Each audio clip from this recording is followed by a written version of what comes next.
horoscope, ma BD, mes programmes télé, TéléNC, c'est mon préféré.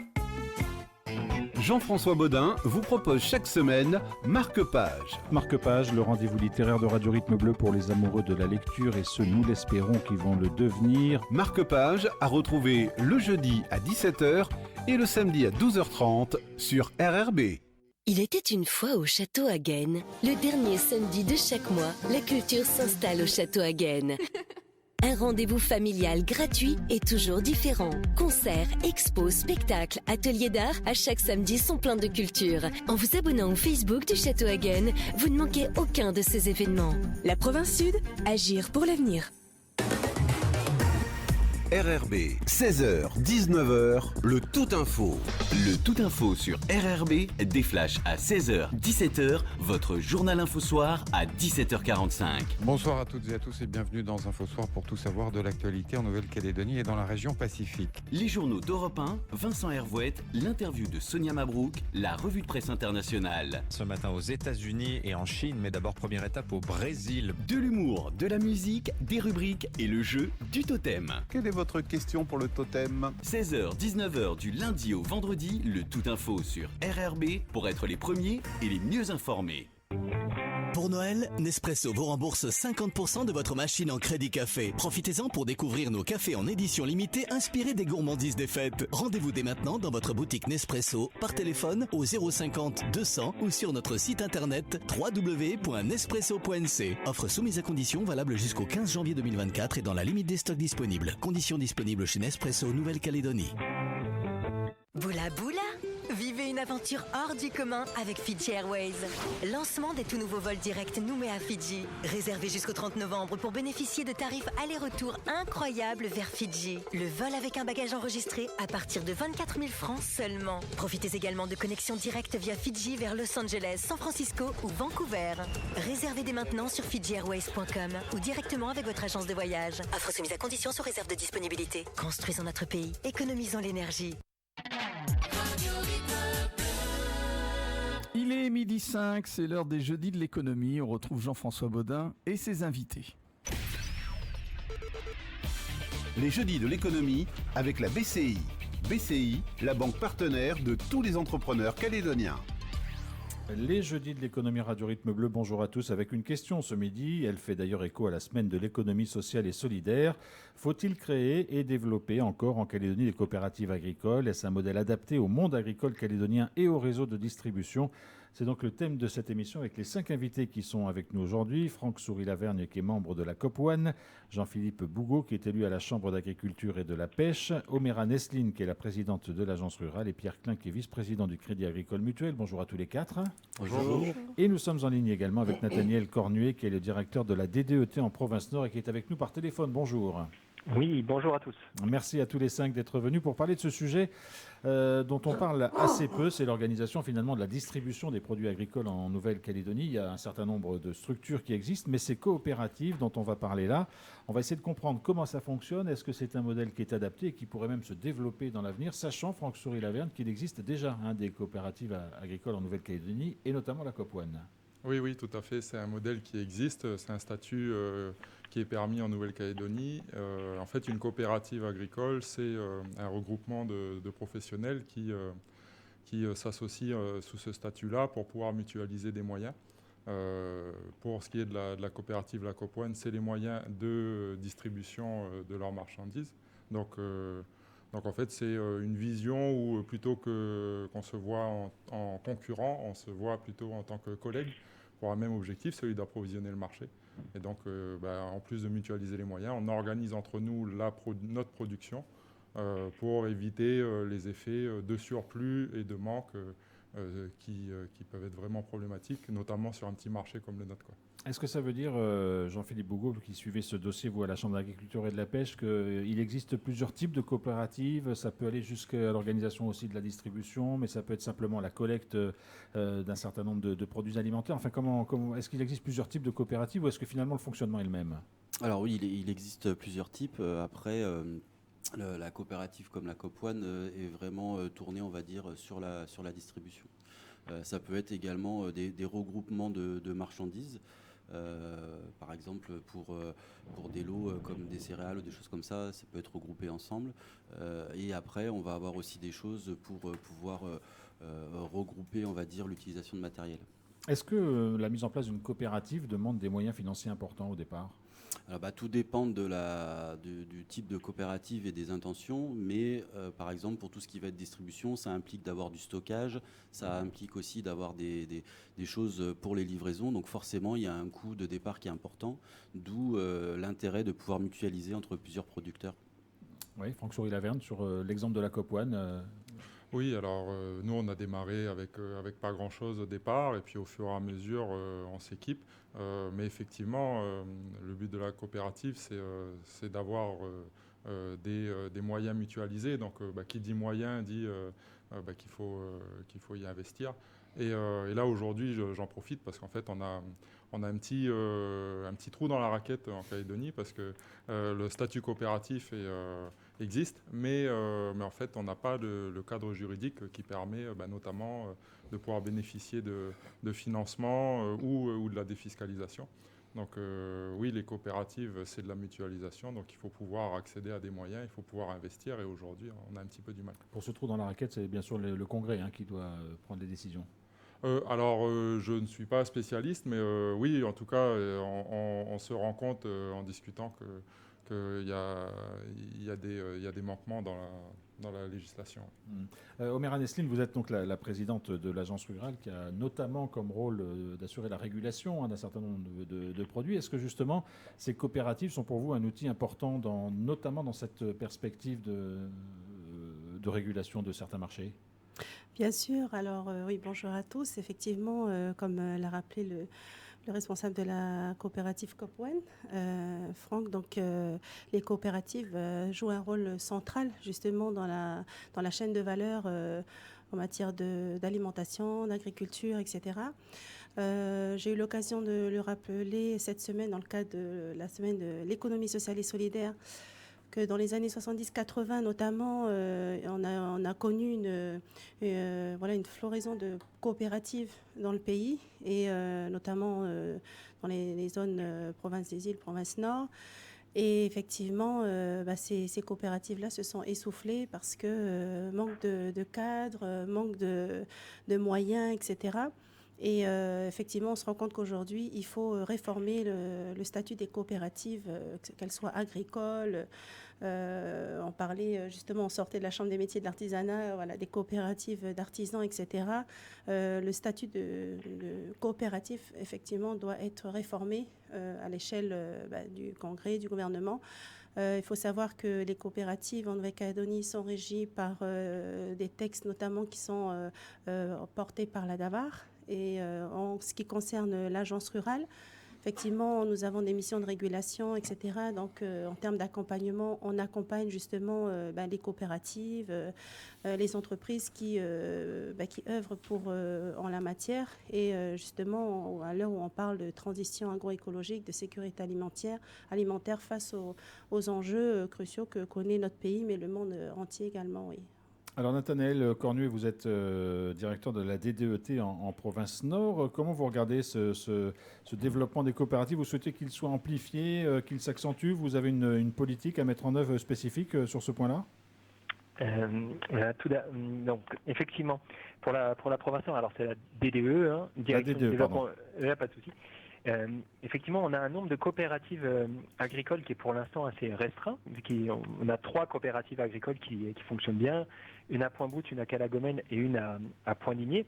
Et juste en 2 mots, elles illustrent bien, notamment celle de Pointe-Boute et celle de Point-Nimier, il s'agit du GAPS, la diversité qu'on peut avoir dans les modèles de coopératives agricoles. On a à Pointe-Boute une coopérative agricole qui regroupe une trentaine de coopérateurs, mais qui va gérer, selon les années, entre 4000 et 4800 tonnes de maïs, qui va également faire de la gestion de réseau d'irrigation avec un centre multiservice. Et on a à Point-Nimier une coopérative, le GAPS, qui elle a au contraire une multitude de coopérateurs. On a souvent plus de 130 coopérateurs à l'année, va gérer des volumes beaucoup plus faibles.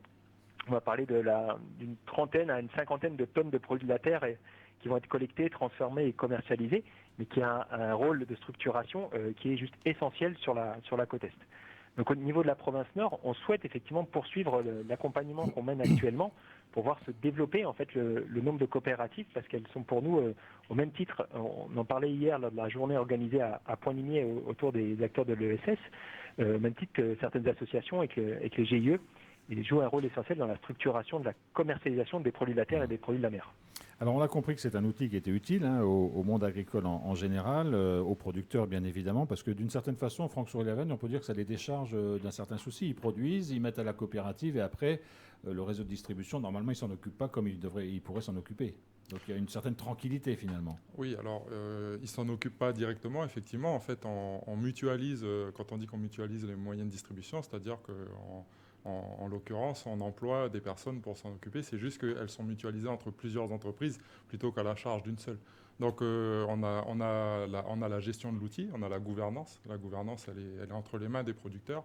Mais effectivement, le fait de mutualiser ces moyens humains et matériels permet de se concentrer dans le travail de tous les jours sur la partie production et de laisser la partie distribution. Et encore une fois, le gros avantage, c'est la mutualisation en termes d'offres commerciales à nos partenaires qui vont au final avoir nos produits et d'organisation de la production, parce que déjà entre nous, on se débrouille pour ne pas sortir les mêmes productions en même temps et essayer de lisser au maximum les volumes à proposer, quoi. Alors vous l'avez dit déjà les uns et les autres, il y a des trous dans la raquette au niveau législatif pour faire encore en sorte que ces coopératives aient de nouveaux outils à leur disposition, mais il y a aussi des aides déjà qui existent. Pierre Klein, vous êtes le vice-président du Crédit Agricole Mutuel, qui est une banque professionnelle, on va dire, qui s'adresse essentiellement au monde agricole. Vous accompagnez, vous, ces créations de coopératives? Comment vous intervenez dans ce... Alors bonjour à tout le monde. D'abord, je ferai une petite rectification. Nous ne sommes pas une banque, mais un établissement de crédit. Effectivement, nous intervenons auprès de nos sociétaires dans tout ce qui est agriculture, et on a élargi depuis peu notre secteur à l'artisanat. Nous sommes à l'écoute de toutes les demandes de financement. Nous sommes donc un établissement de crédit. Nous essayons de donner satisfaction à nos sociétaires. Mais quand vous délivrez des crédits, vous regardez évidemment que le projet est viable. C'est le rôle d'un établissement de crédit. Ça veut dire que pour vous, les coopératives, c'est vraiment des modèles économiques viables et qui peuvent se développer encore? Alors, certaines ont fait la preuve de leur fiabilité. D'autres ont disparu. On ne peut pas remettre en cause le savoir-faire des gens. Je pense notamment aux coopératives de la côte Est, parce que j'ai vécu sur la côte Est. Donc il y a une multitude de coopérateurs qui ont un savoir-faire indéniable, mais qui malheureusement méconnaissent les rouages administratifs et financiers, et c'est là que le bât blesse. Là, on peut intervenir.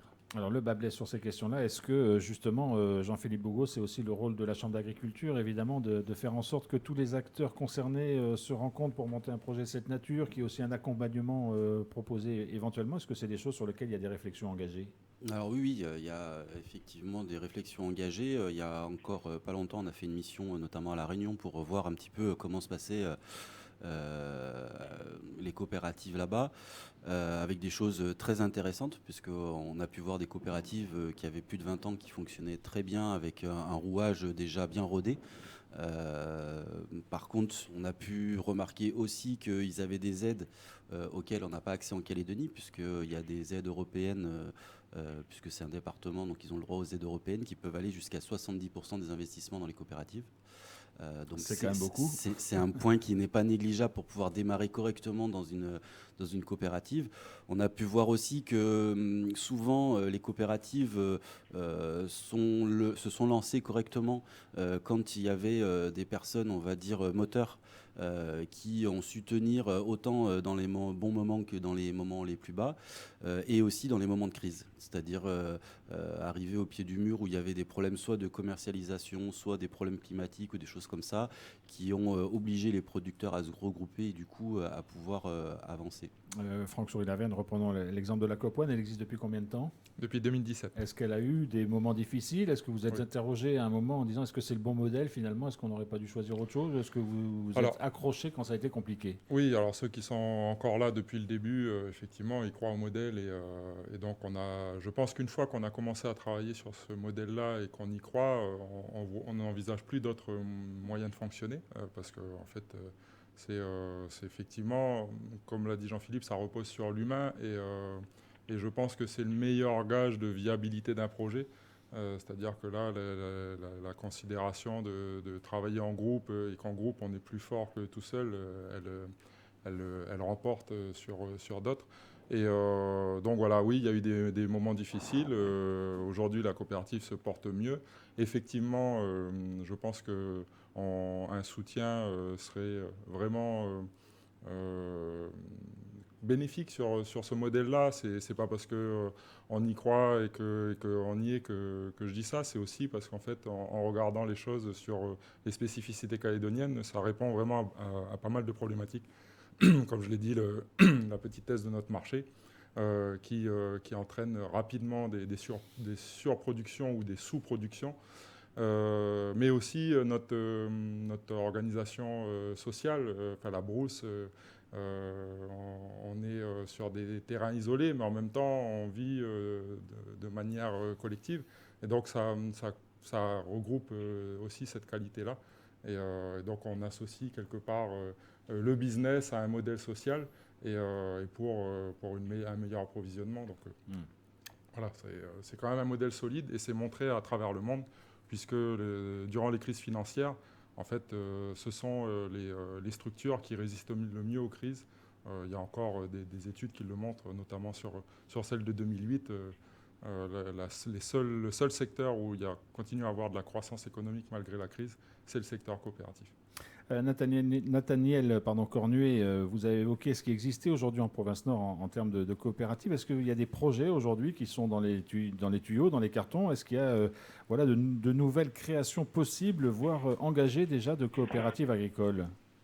Alors actuellement, on n'a pas de projet qui soit identifié, qui s'identifie directement dans le statut de coopérative, parce que c'est souvent un statut qui au niveau juridique est méconnu, et même par les différents partenaires avec lesquels on travaille, qui nécessiterait peut-être encore une information, une clarification, comme l'a dit Madame Lesline.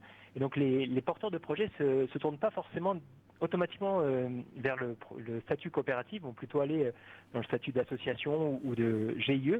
Et en fait, notre rôle, c'est aussi d'accompagner certaines de ces structures, lorsqu'elles sont existantes, à réfléchir, à se positionner éventuellement vers un statut de coopératif qui peut, et on ne l'a peut-être pas dit jusqu'à présent, mais qui, au-delà des liens humains très forts qu'il y a entre les coopérateurs, il y a aussi un engagement formel à s'approvisionner auprès de la coopérative lorsqu'elle fournit un service d'approvisionnement, ou à vendre tout ou partie de sa production à la coopérative. Et donc ça peut assurer, pour ces structures qui ont besoin d'un volume minimum de production, la garantie d'avoir des fournisseurs. C'est très souvent ces structures intermédiaires qui interviennent sur la commercialisation, la collecte et la commercialisation des produits de la terre et des produits de la mer. Leur première difficulté, c'est d'avoir un volume minimum en approvisionnement. Et dans le cadre coopératif peut permettre de sécuriser ce point-là.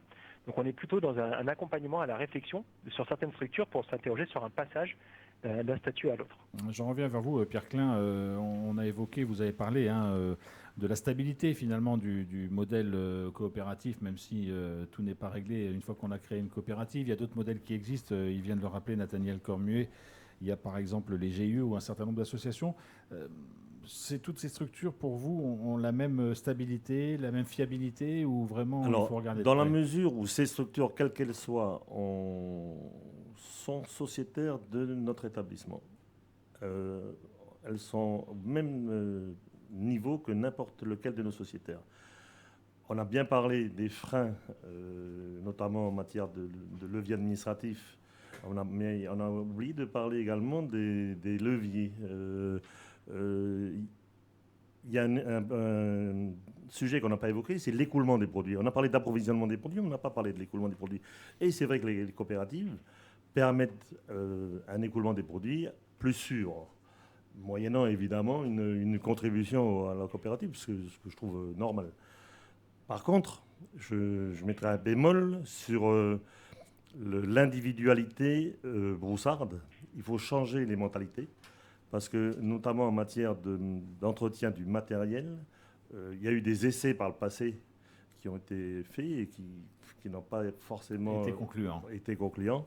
Si on change les mentalités, si on arrive à persuader les uns et les autres que le matériel appartient à tout le monde, je pense que c'est une bonne solution pour l'avenir. Jean-Philippe Bougaud, sur ce changement des mentalités, vous pensez qu'il y a des choses à faire progresser encore, évidemment, dans le monde agricole ? Oui, bien sûr. Après, si vous voulez, c'est un peu ce que je disais tout à l'heure. C'est-à-dire qu'en général, c'est dans les moments de crise qu'on a tendance à baisser un peu la garde et à vouloir se serrer les coudes. Et je pense qu'actuellement, dans le monde agricole, après la Niña qu'on a pu vivre depuis plusieurs années, c'est justement le bon moment de se resserrer les coudes et de travailler ensemble. Alors à l'heure où on parle beaucoup d'autosuffisance alimentaire, puisqu'on sait que c'est un des objectifs portés par le monde agricole et la classe politique, Oméra Nesline, est-ce que ces coopératives agricoles qui se mettent en place, qui existent, peuvent aider aussi à mieux orienter finalement la production, mieux réfléchir au type de culture qu'il faut mettre en œuvre, à quelle saison, etc. Est-ce que vous pensez que à la fois la coopérative sert les agriculteurs, mais est-ce que ça pourrait aussi servir l'organisation de la production à l'échelle de la Calédonie ? Oui, bien sûr. La coopérative, c'est un point, c'est un maillon. De tous les maillons, chaque maillon est important dans la chaîne de valeur, de la production jusqu'à l'assiette, on va dire. Donc chacun a son importance. Donc on parle des coopératives. C'est vrai que l'enjeu aujourd'hui, c'est de pouvoir reconnaître ces formes juridiques-là qui ont dans leur objet social un intérêt social. Réserve impartageable, on parle de lucrativité limitée, où effectivement l'humain ou le sociétaire ou l'agriculteur est au centre finalement du dispositif et chacun, comme disait Franck tout à l'heure, œuvre à ce que tout le monde trouve son compte finalement, que ça serve à la communauté, etc. Et ces modèles-là, à un moment donné, effectivement, ils se sont heurtés peut-être à des leviers, des dispositifs juridiques ou fiscaux ou qui n'est pas vraiment adaptés. Et donc on en parlait encore ce matin lors des rendez-vous de l'ESS, des modèles typiquement comme les SIC, Sociétés coopératives d'intérêt collectif, où c'est la communauté, c'est ensemble, où là effectivement on va mettre plutôt l'objet social pour permettre à ce que chacun puisse trouver son compte. Comme, on va dire, ciment de tout ça. Et les coopératives, on le disait, comme disait le responsable de l'ADD Province Nord, sont des modèles aussi résilients. On parlait des différents chocs ou des crises successives qu'on a connues et qu'on connaît encore aujourd'hui, sanitaires, géopolitiques, climatiques. La résilience aussi de ces formes juridiques-là, coopératives, associations, etc., permettent justement d'être plus résilients et adaptés et permettre in fine à travailler notre sécurité alimentaire. Et il y a un levier juridique aussi effectivement à actionner au niveau de la législation, notamment je prends l'exemple des travaux qui ont été menés par le gouvernement sur la transition alimentaire, de permettre un certain nombre de quotas dans les plateaux de cantines scolaires pour un quota de produits locaux qui permettrait justement d'accompagner aussi les agriculteurs à produire, à transformer et aussi à ce que nos enfants puissent manger de plus en plus de produits locaux dans leurs assiettes, dans les cantines scolaires. Alors Franck Souris-Lavergne, on le dit souvent et c'est une réalité, les consommateurs sont de plus en plus intéressés à ce qu'ils mangent, évidemment. Est-ce que la coopérative peut répondre aussi à ce besoin ? Parce qu'on sait que le circuit court, aujourd'hui, par exemple, est quelque chose qui se développe de plus en plus. Est-ce que la coopérative peut répondre à ce besoin ? C'est évidemment pas une priorité, j'imagine, en termes de distribution pour vous, mais ça peut aussi devenir une réalité quand même. Oui, en fait, le modèle de distribution, il n'est pas régi par le statut de coopérative. Chacun fait ce qu'il veut dans ce... La coopérative, en fait, elle peut autant approvisionner que de la grande distribution, que aussi faire de la vente en direct. Ça, c'est pas du tout lié au statut de coopérative. Mais effectivement, il y a une force de la coopérative, c'est qu'en fait, comme on met des moyens à la structuration de l'offre, en fait, on y réfléchit et on y réfléchit à plusieurs. Donc en fait, c'est beaucoup plus facile en tant que producteurs de coopératives de savoir quoi produire pour répondre aux besoins des gens qui vont acheter les produits au final, que quand on est tout seul, isolé dans notre coin. Parce qu'on a une équipe qui travaille et nous, on participe à la réflexion.